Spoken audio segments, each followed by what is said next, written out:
अस्सलाम वालेकुम, मैं हूँ फातिमा वसीम और आप देख रहे हैं 89 न्यूज़। सर आमिर हमारे साथ मौजूद हैं स्टूडियोज़ में। आज हम उनसे बात करेंगे बांग्लादेश के अंदर जितनी भी इस वक्त सिचुएशन और सर्कमस्टांसेस चल रहे हैं, जो इधर इलेक्शंस हुए हैं, उसके आफ्टर इफेक्ट्स क्या होंगे उस बारे में। तो सर कैसे हैं आप? अस्सलाम वालेकुम जी फातिमा, कैसी हैं आप?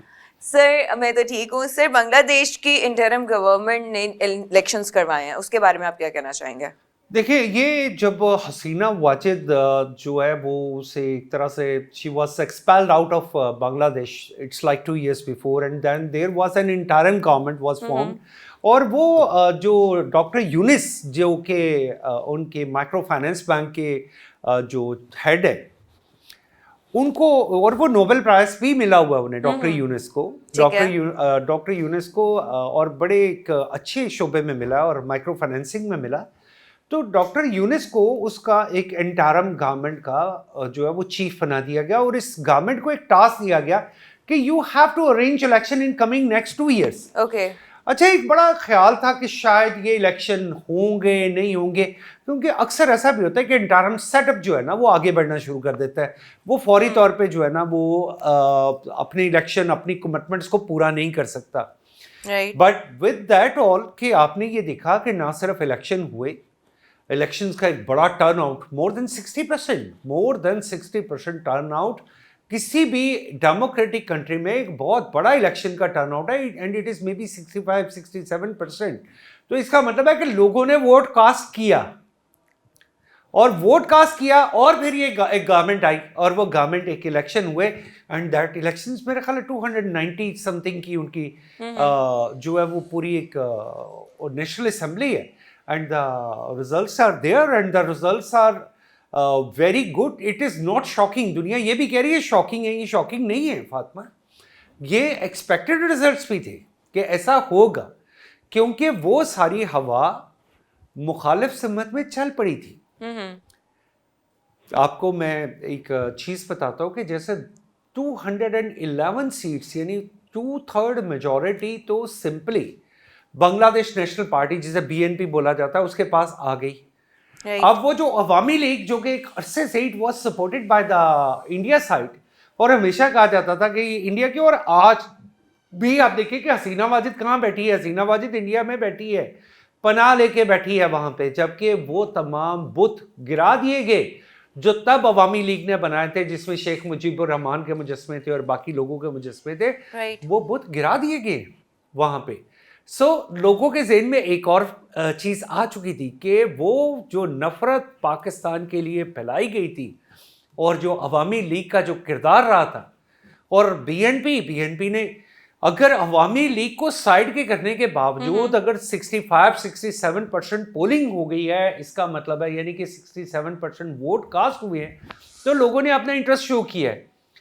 अब इसको मैं एक मुकाफाते अमल भी कहूँगा कि क्या आज से 4 साल पहले जिस तरह हसीना वाजिद ने जिस अपनी सुप्रीम कोर्ट के ज़रिए और अपने कैंगरू कोर्ट्स, जिसे मैं वर्ड यूज़ करूँगा, उनके ज़रिए जो जमात इस्लामी वाले वो लोग जो उस वक्त मुत्तहदा पाकिस्तान के हामी थे, इसी हसीना वाजिद ने उनको 75 और 80 साल के बाबों को फांसी दी।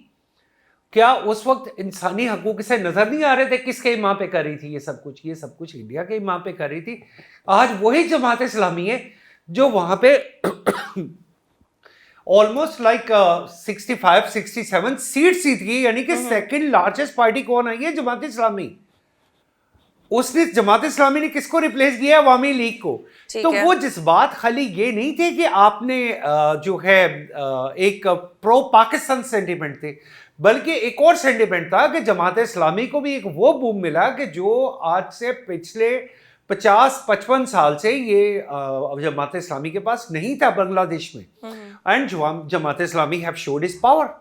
तो ये जो चीज़ें सामने आती हैं, ये इंडिकेटर्स है कि वो बांग्लादेश जो किसी वक्त पाकिस्तान से ऑन दिस ग्राउंड के जिसको सपोर्ट किया जा रहा था, और मोदी साहब, आपको याद होगा मैंने पहले भी जिक्र किया, तो उसने बरमला कहा था कि जनाब ये बांग्लादेश बनाने में उस वक्त जो मुक्ति बम नहीं थी, मैं भी उसकी फौज में शामिल था। यानी वो उसने एतराफ़ किया था कि मैं उस स्टेट स्पॉन्सर्ड टेररिज्म में शामिल था जो कि बांग्लादेश को अलहदा करने के लिए किया गया। तो आज वही हवाएं जो कभी हमारे मुखालिफ चलती थी, आज ये हमारे भाई हैं, बल्कि उनके तो जो बयानात आए हैं वो बड़े प्यारे हैं। और हम हमेशा यही कहते हैं तो भाइयों प्रो के दरमियान। इंडिया और प्रो पाकिस्तान, इसीलिए इन लोगों ने देखिए, अवामी लीग तो हमेशा प्रो इंडिया रही, लेकिन अब 67% अगर वोट कास्ट हो गया है, तो अगर 67% वोट कास्ट हुआ है तो अवामी लीग कहाँ गई?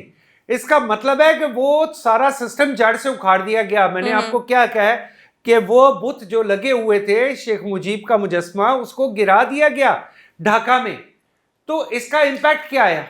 तो आज उनके अल्फाज क्या हैं? आज उनके अल्फाज ये हैं कि पाकिस्तान इज आवर ब्रदर, और हमने ये साबित भी किया। और स्ट्रैटेजिकली भी मैं ये भी आपको बता दूं, स्ट्रैटेजिकली हम बड़ी जल्दी ये मजीद साबित भी करेंगे कि we are a brother of Bangladesh. हम हमेशा से उनके भाई हैं। सो जो प्रपोज्ड पीएम है तारिक रहमान, वो कौन है, उनकी क्या हिस्ट्री है? देखिए, इनकी फिर एक ना, जब शेख मुजीब ने किया, एक बांग्लादेश को अलहदा किया, एक बड़ी साजिश हुई, जहां से भी हुई। देयर वर मेनी करैक्टर्स, मैं उसमें नहीं जाना चाहता। लेकिन इसके जो फादर थे वो थे जनरल जियाउर रहमान। उन्होंने 1975 में, बल्कि वो दिन भी बड़ा ख़ास था कि उस दिन इंडिया का इंडिपेंडेंस डे था, शायद 15 अगस्त के दिन था। और इंडिया के इंडिपेंडेंस डे में उन्होंने ना सिर्फ फिर प्रेसिडेंट हाउस में गए, बल्कि उन्होंने तमाम लोगों को, वो तमाम लोग जो इस साजिश में शामिल थे, उनको मार भी दिया। मारने के बाद उन्होंने कब्जा भी कर लिया। और जियाउर रहमान की जो बीवी थी उसका नाम था हसीना वाजिद। हसीना वाजिद जो हैं वो, उनका भी इंतकाल हो गया पिछले दिनों। तो हसीना वाजिद का बेटा तारिकुर रहमान, जियाउर रहमान का बेटा, और ये शुरू से बीएनपी जो बांग्लादेश नेशनल पार्टी है, they were always convinced to Pakistan side. वो हमेशा एक रिफ्ट जो रहती थी ना बांग्लादेश पे, कि एक पार्टी इंडियन साइड पे है, अवामी लीग चल रही है, बीएनपी प्रो पाकिस्तान चलती है। तो ये सारे एलिमेंट्स अब more and more coming up with pro Pakistan side. Right sir, लेकिन हसीना वाजिद की गवर्नमेंट को गिराने में तो जेंसीज का हाथ है। बट द थिंग इज कि इस बार जो इनके इलेक्शंस हुए हैं उनमें क्या सारे सर्कमस्टेंसेस रहे हैं, क्या जेंसीज का बिल्कुल हाथ है, लेकिन जेंसीज वही हैं जो पाकिस्तान में भी बहुत सारे जेंसीज हैं ऐसे जो हालात हैं। जेंसीज बिल्कुल शामिल थे, लेकिन उन जेंसीज से जिनसे एक्सपेक्ट किया जाता था कि they would have one more seats, पता चलता है कि उनके पास सिर्फ 5 सीट्स ही आई हैं। तो वो भी, हमारे भी यहाँ पे जो जेंसीज बड़े जुलूस निकालते रहते हैं। हालांकि ये जो अवामी लीग की गवर्नमेंट गिराने में सबसे बड़ा जो हाथ था वो जेंसीज का नजर आता है। ठीक है। और उन्होंने ही एक्सपेल करवा दिया इसको। लेकिन अगर उन्होंने ही एक्सपेल करवा दिया, but when on the ground, when it come on the ground, तो वो मैं नहीं समझता कि उन्होंने बहुत सारी सीट्स जीती। लेकिन but still they have gained some seats, 5 सीटें उनको मिल गई हैं। तो इसका मतलब है they have started, the youngsters have started up with their character also. Okay sir, thank you so much for coming over. इसी के साथ हमें इजाजत दीजिए, इंशाल्लाह जल्द हाजिर होंगे। तब तक के लिए अल्लाह हाफिज़।